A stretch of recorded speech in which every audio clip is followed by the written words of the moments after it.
Welcome to Asha moms. जो honourable parents और जो ऑनरेबल टीचर्स मेरे वीडियो का टाइटल देख के बहुत एक्साइटमेंट से ये वीडियो देखने के लिए जिन्होंने मेरे वीडियो का लिंक ओपन किया है, मैं उनको बता दूं कि डिफिकल्ट टॉपिक्स को बच्चों के लिए बहुत इजी करना या बहुत आसान करना, उसके लिए हमें पहले ये 5 रीजंस जानने होंगे कि जिसकी वजह से कोई बच्चा किसी टॉपिक को डिफिकल्ट कहता है।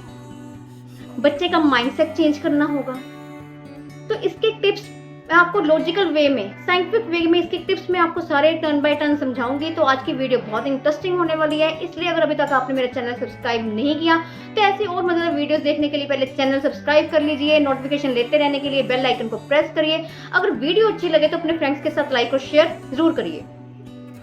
तो दोस्तों, 5 रीजंस जिनकी वजह से बच्चा किसी टॉपिक को डिफिकल्ट कहता है।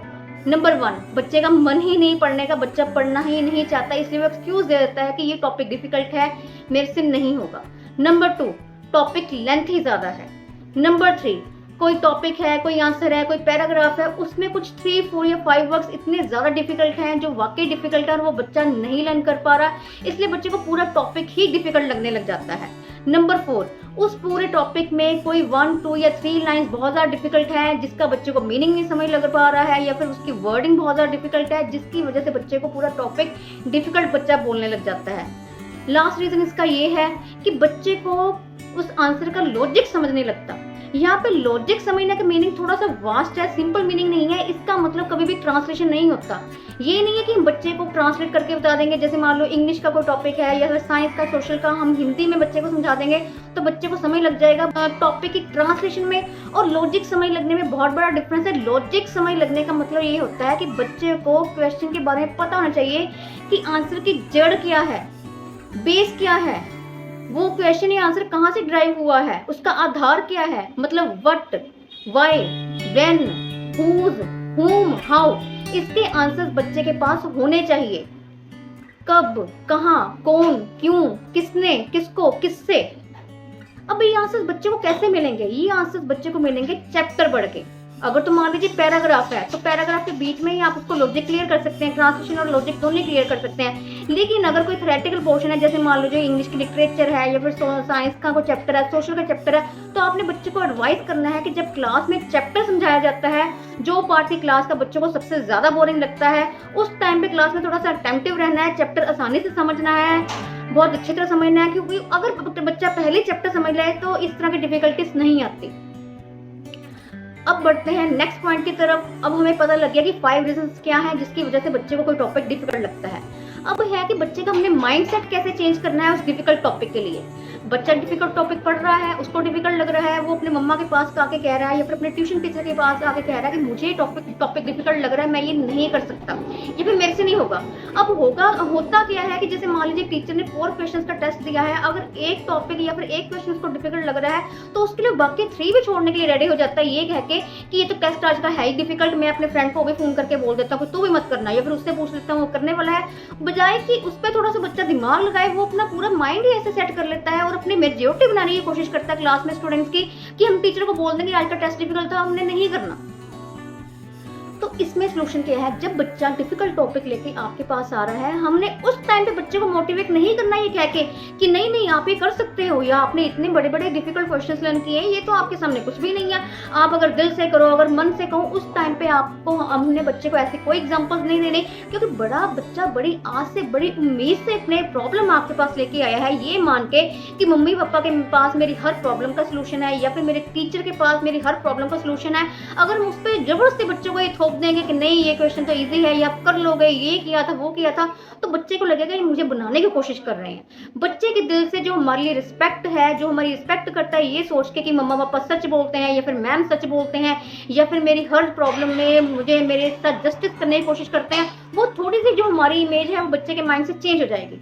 उस टाइम पे हमने क्या करना है, जब बच्चा डिफिकल्ट टॉपिक लेके हमारे पास आया है, हमने टॉपिक पढ़ना है ध्यान से और हमने कहना हाँ ये टॉपिक है थोड़ा सा डिफिकल्ट, कोई बात नहीं हम इसको इजी कर देते हैं। टॉपिक पढ़ के आपको पता लग चुका है कि उसमें कुछ वर्ड्स डिफिकल्ट है या कुछ लाइंस डिफिकल्ट है, जिसकी वजह से एक टॉपिक ही बच्चे को डिफिकल्ट लग रहा है। अब हमने क्या करना है, अगर तो बच्चा छोटी क्लासेस में है, जैसे कि बच्चा मान लीजिए पेंसिल से काम करता है, तो वो टॉपिक हमने एक रिवीजन नोटबुक में अलग से पूरा उसका आंसर खुद लिख देना है। बच्चे से लिखवाएंगे तो बच्चा टाइम लेगा, तो आपके लिए तो ये 2 या 3 मिनट्स का काम है, आपने खुद लेना है, लिख देना है। और अगर बच्चा मान लीजिए सीनियर क्लासेस में है, बच्चे ने जो अपने क्लास की नोटबुक आपके पास लेके आया है, पेन से लिखा है, तो आपने कुछ नहीं करना, आपने सिर्फ हैंड में पेंसिल पकड़नी है और जो डिफिकल्ट वर्ड्स हैं या फिर डिफिकल्ट लाइंस है वो आपने कट कर देनी। अब आप कहेंगे कि डिफिकल्ट लाइंस मैम कह रहे हैं कट कर दो, डिफिकल्ट वर्ड्स कट कर दो, टेंशन मत लीजिए, वीडियो भी जस्ट स्टार्ट हुई है, वीडियो खत्म नहीं हुई, जस्ट सुनते जाइए। तो दोस्तों आपने कट कर देनी है। अब आपने नोटबुक वापस बच्चे के हाथ में पकड़ानी है और बच्चे को बोलना है क्या आपको थोड़ा चेंज लग रहा है इसमें, क्या आपको लगता है कि थोड़ा सा इजी हुआ है। बच्चा नोटबुक की तरफ ध्यान से देखेगा और अंदर से तो उसमें खुशी है एकदम से कि मैम ने, मम्मा ने या इसने या उसने आसान कर दिया है, बट वो आपको ये बिल्कुल नहीं अभी भी बोलेगा कि हाँ भाई मैं कर लूंगा, ये मेरे लिए ईजी हो गया है, क्योंकि अंदर से वो जो उसके घर वाला इंप्रेशन है ना, या उसने जो माइंड सेट कर लिया हुआ है कि मैंने नहीं करना, तो वो कहीं ना कहीं अब थोड़ा सा माइंड उसका चेंज होना शुरू हुआ है, लेकिन वो एक्सेप्ट नहीं करेगा। अब जो आपके जो हार्डवर्क आपने थोड़ा सा किया उसके लिए ये हार्डवर्क किया कि अगर आप उसका काम आसान कर रहे हो, कुछ कट कर रहे हो, तो आपने जो किया उसको इतनी उसके ब्रेन में से पॉजिटिव हार्मोन्स या पॉजिटिव वाइब्स रिलीज हो रही हैं, जो उसके माइंड को या उसके ब्रेन को ये मनाना शुरू कर रहे हैं कि हाँ अब हमें करना चाहिए, अब हमें कोशिश करनी चाहिए लर्न करने की। तो बच्चे का माइंड सेट चेंज हो गया, शो बेशक बच्चे ने नहीं किया बट अंदर से उसका माइंड सेट हो गया।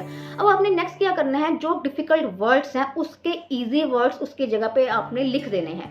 अगर उस वक्त आपके दिमाग में नहीं आ रहे, आप किसी की हेल्प ले सकते हैं, किसी फैमिली मेंबर की, अपने किसी फ्रेंड की हेल्प ले सकते हैं, या और कुछ ना सही आपने नेट से हेल्प लेके उसके डिफिकल्ट जो वर्ड्स है उसके हेल्प से आपने नेट से पिक करके इजी जो वर्ड्स है उसकी जगह लिख देने हैं। अब नेट पे आपने काम कैसे करना है, जैसे मान लीजिए कोई वहां पे वर्ड है एनेक्साइटी, तो एनेक्साइटी वर्ड का आपने लिख देना है नेट पे synonym of anxiety. Synonym means similar word, एक जैसा वर्ड, तो वहां पे आ जाएगा वरी, WORRY। अब एनेक्साइटी वर्ड से वरी वर्ड थोड़ा ज्यादा इजी है। अब मान लीजिए बच्चे को एक वर्ड नहीं लर्न हो रहा, सर्टेनली, आपने नेट पे लिख देना है सिनोनिम ऑफ वर्ड सर्टेनली, तो वहां पे आ जाएगा श्योरली।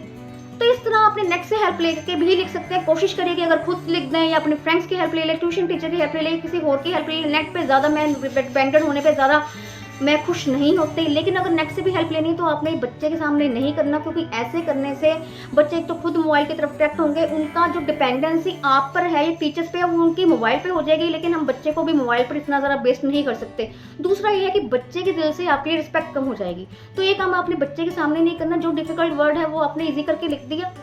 अब नेक्स्ट ये है कि अगर कोई डिफिकल्ट लाइन है तो आपने जो कट कर दी, मैंने आपको बोला पहले कट कर दो, आपने उसको इजी करके लिखने की कोशिश करनी है, बट ये ध्यान देना है कि इससे आंसर का मीनिंग चेंज नहीं होना चाहिए। आपने लाइन इजी करके लिख दी, अगर आपसे नहीं लिखी जा रही फिर मैं वही रेपिटेशन करूंगी कि आप किसी की हेल्प ले सकते हैं। अगर फिर भी आपको लगता है कि आपको कहीं से हेल्प नहीं मिल रही, तो अभी के लिए वो लाइन आप कट कर दीजिए।